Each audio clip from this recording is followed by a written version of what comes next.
Traffic দায়িত্ব পালন করতে গিয়ে কি সমস্যার সম্মুখীন হয়েছেন? সমস্যা বলতে এই যে আমাদের কিছু রিক্সাওয়ালা মামা আছে যারা মানে খুব রংভাবে ওরা রাইড দেয়, রাস্তায় চলাফেরা ওরা খুব রংভাবে করে। এই যে আমাদের পাশেও আপনারা দেখতে পাচ্ছেন যে রাস্তা থামিয়ে ওরা রাস্তার মাঝখানে যাত্রী ওঠানামা করতেছে, তার জন্য অনেক জ্যাম লাগতেছে।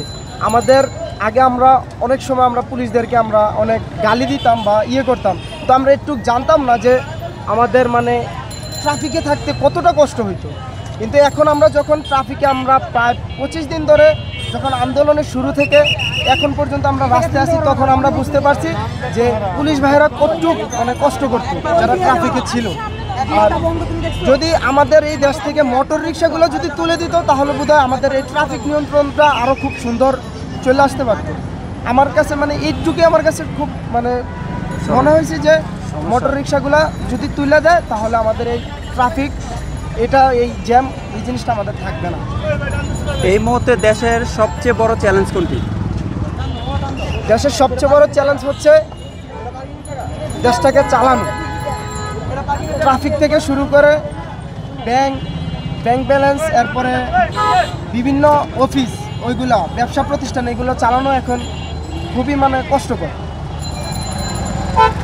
ট্রাফিক পুলিশ দায়িত্ব পালন করতে এসে একটি মজার ঘটনা বলেন। ট্রাফিক সম্ভবত কালকে না পরশুদিন আমরা এদিক দিয়ে যখন মানে আমাদের দায়িত্ব পালন করছি, তখন হুট করে এক রিক্সাওয়ালা মামা আইসা হুট করে রাস্তার মাঝখানে এসে দাঁড়িয়ে ফেলছে। জাস্ট ওনারা জিজ্ঞাসা করলাম যে আপনার মানে এই যে আপনারা যে মাঝখানে যে দাঁড়াচ্ছেন, যাত্রী ওঠানামা করে দিতেছেন বা এভাবে কোনো কারণ ছাড়া রাস্তার মধ্যে দাঁড়াচ্ছেন, এতে আপনাদের ফায়দা কী বা আপনাদের মানে কি যে আপনাকে কেউ টাকা দিচ্ছে না বা এক প্যাকেট বিরিয়ানি দিচ্ছে না বা একটু মিষ্টি দিচ্ছে না খাওয়ার জন্য? মামা দেশ এটা আমাদের, আমরা যেভাবে চাই এভাবে। তো এই জিনিসটা আমার কাছে খুব হাস্যকর মনে হলো যে রিক্সাওয়ালা যেভাবে চায় ওইভাবে চলতে পারে, একটা বাইকার যেভাবে চায় ওইভাবে চলতে পারে। দেশের মানে নিয়ম শৃঙ্খলা কেউ না মাইনা চলে না, আমরা বাঙালি যেভাবে পারি এভাবে চলতে পারি। এই জিনিসটা আমার কাছে খুব হাস্যকর লাগছে যে দেশের মধ্যে মানে কেউ কোনো কিছু মেনে চলতেছে না, যে যার মতো মানে এক একজন সরকার হয়ে যাচ্ছে। চাঁদাবাজি ও দুর্নীতি বন্ধ করতে শিক্ষার্থীদের কি ধরনের পদক্ষেপ নেওয়া উচিত? শিক্ষার্থীদের অবশ্যই তারা এই থানার মধ্যে যারা আছে সমন্বয়ক আছে, তারপরে ভলান্টিয়ার আছে, তাদের সাথে কথা বলে যদি ওই বড় ভাইদের সাথে কথা বলে একটা ডিসিশন নিতে পারবে যে কিভাবে আমরা এই চাঁদাবাজি দুর্নীতি এগুলো আমরা কিভাবে দমন করতে পারি। সরকার পরিবর্তনের পরে চাঁদাবাজি সিন্ডিকেট কি ভেঙে গেছে দেশের? আমাদের স্টুডেন্টের মানে আন্দোলনের কারণে যতটুকু মানে আমরা পারছি বা আমরা চাঁদাবাজির শুনছি, আমরা মানে ওটুকু আমরা করতে পারছি, হ্যান্ডেল করতে পারছি। গতকাল রাতে আমাদের কাছে খবর আসছিল যে এখানে খিলগাঁও রেলগেটে চাঁদাবাজি হয় রাত 1টা বা 1:30 নাগাদ। তখন আমরা আমাদের বড় ভাইয়ের কাছে এসে ইনফর্ম করছি, বড় ভাইয়েরা সাথে সাথে পদক্ষেপ নিছে এবং 2 জনকে আটক করে তাদেরকে শাস্তি দেওয়া হয়েছে। আপনাদের মতো ছাত্র জনতাকে দেখে সাধারণ মানুষের প্রতিক্রিয়া কি?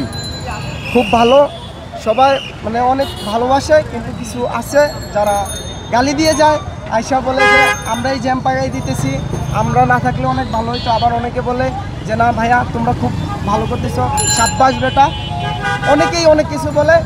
তবে সবচেয়ে বেশি ভালো মন্তব্যটাই আমরা পেয়েছি। কোঠা আন্দোলন করতে গিয়ে আপনার কোন মুহূর্তগুলো সবচেয়ে বেশি মনে পড়ে?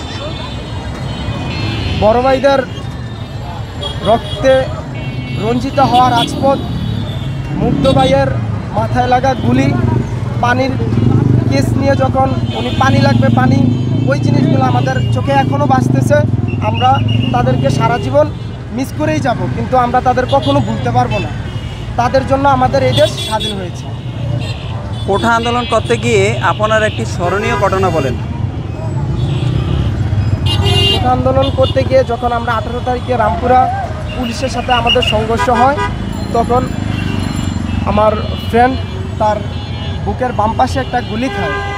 তখন ওই গুলিটা মানে আমার চোখের সামনে মানে এখনও বাঁচতেছি যে আমার ফ্রেন্ড কি আদৌ বাঁচবে কি না। ওই জিনিসটা আমার প্রতিটা সেকেন্ডে প্রতিটা মুহূর্তে এই জিনিসটা আমার মনে আসে যে আমার ফ্রেন্ড অনেক কষ্ট করেছে যে এই দেশকে স্বাধীন করার জন্য। বিগত সরকারের কাছ থেকে আমরা সাধারণ মানুষ কি বৈষম্য দেখতে পেরেছি?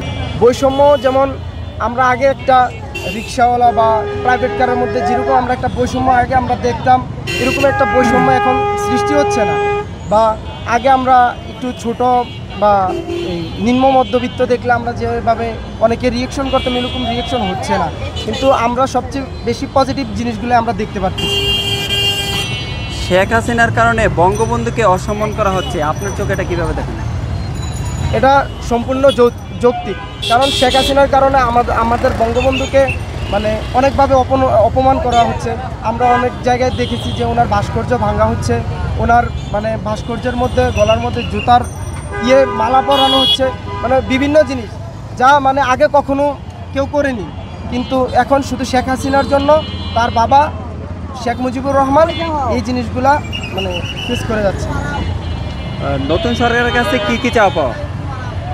দেশটাকে যেন সুন্দরভাবে উনি নিয়ন্ত্রণ করেন এবং দেশে রাজনৈতিক কোনো প্রভাবে যেন মানুষ তার বাক স্বাধীনতা যেন মানে না হারায়, এটা আমি আমার সরকারের কাছে আমি এই অনুরোধটা করব।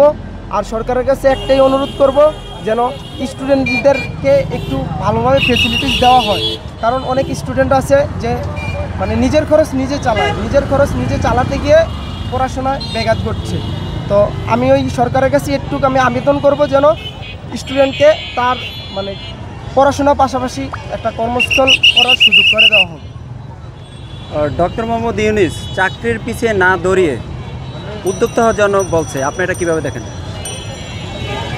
এটা আমি যথেষ্ট ভালো চোখে দেখি, কারণ উনি অনেক বড় ডিগ্রি সম্পন্ন একজন মানুষ। উনি চাইলে দেশটাকে অনেক সুন্দরভাবে চালাতে পারবেন এবং উনি যেভাবে আমাদেরকে বলছেন আমরা ওইভাবে আমরা কাজ করতেছি। আমাদের এখনও অনেক জায়গায় পুলিশ নামেনি, সেই শর্তে আমাদের স্টুডেন্টরা আমরা কাজ করতেছি। আর ওনার কারণে আমরা মানে প্রায় অনেক কিছু আমরা অভিজ্ঞতা পেয়েছি। তারপরে উনি যা বলেছেন তার সম্পূর্ণ যৌক্তিক, কারণ উদ্যোক্তা হওয়াটা অনেক ভালো। একজন আমরা যদি চাকরির পিছনে খুঁজি তাইলে আমরা যার কাছে চাকরি করব আমি একজন, আর আমি যখন উদ্যোক্তা হই তখন আমার আওতাধীন আরও 5-6 জন চাকরি করবে। আমরা আরও মানে চাকরি করার জন্য ওদের ব্যবস্থা করে দিতে পারবো। বেকারত্বটা কমে যাবে এদেশ থেকে, এদেশ আরও উন্নতশীল দেশ হয়ে যাবে তখন। ডক্টর ইউনূসকে আপনি কবে থেকে চেনেন? ডক্টর ইউনূসকে আমি 2018 সাল থেকে আমি চিনি। তখন ওনার সম্পর্কে আমার বাবার কাছ থেকে আমি শুনছিলাম ফার্স্ট টাইম। তখন আমি মানে ওনার সম্পর্কে এত আমার অভিজ্ঞতা ছিল না। কিন্তু এই বর্তমান সরকার পদত্যাগ করার পরে উনি যখন এই সরকারের দায়িত্ব নেন, এরপর থেকে আমি ওনাকে একটু বেশি পছন্দ করি এবং একটু বেশি ভালোবাসি। ওকে, থ্যাংক ইউ। ঠিক আছে।